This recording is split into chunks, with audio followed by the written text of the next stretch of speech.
Audio article by the Common Constitutionalist entitled, "Is Obamacare Here to Stay?" What's the holdup?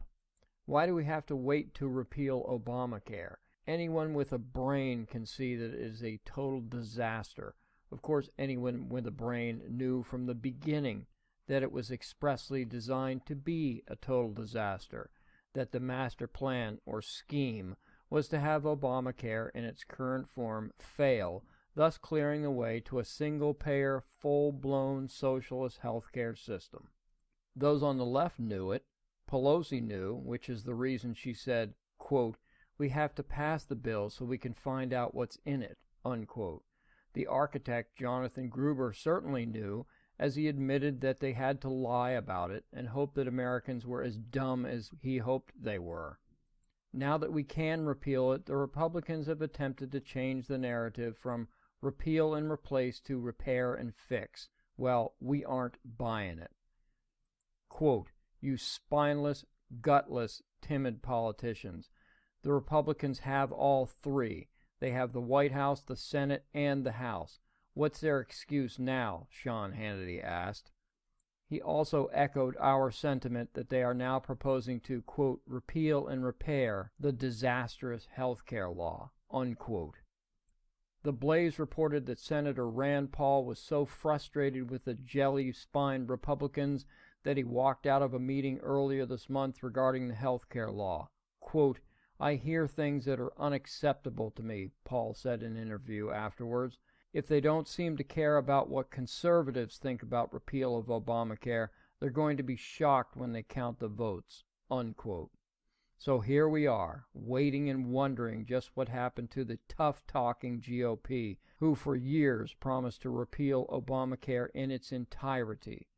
They are claiming now that it's just not that simple, that they can't seem to agree on a replacement bill. Oh, really?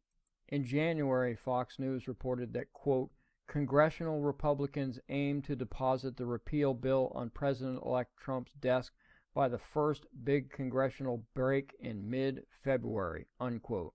Well, mid-February is come and gone. Where is it? Quote, "It could be a year. It could be a few years until Republicans require a replacement bill to come into effect, even as the GOP sung the repeal and replace mantra for years," Fox added. And that's just it. They've had 7 years to come up with legislation. May I ask what they've been doing for approaching a decade? In fact, they've done a lot, at least in the House. Of course, it's easy to do a lot when you know it will make no difference to the outcome, and that's really the crux of this whole mess. The Republicans, in my opinion, actually enjoy being the minority party, or at least prefer when they don't control everything. This way they can piss and moan and put forth all the hardline bills they wish, never having to be accountable to their base. They can say, which they have, election cycle after election cycle, that they tried, but were blocked by the Senate or the President. In 2014, the Washington Post wrote that, quote, "Republicans are reminding voters that since they took control of the House in 2011, they've voted 54 times to undo, revamp, or tweak the law," unquote.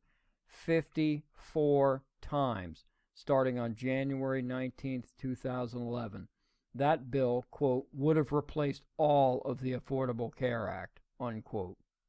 In all, the House passed 14 bills to repeal and or severely limit Obamacare just in 2011, as well as 9 amendment proposals.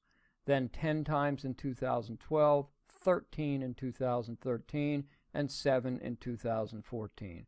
But now we are expected to buy the line of crap that they just can't seem to come up with a plan that is agreeable to all, when clearly they were able to agree almost unanimously at least 54 times previously. Hannity had it right. They are spineless, gutless, timid politicians. Thank you for listening.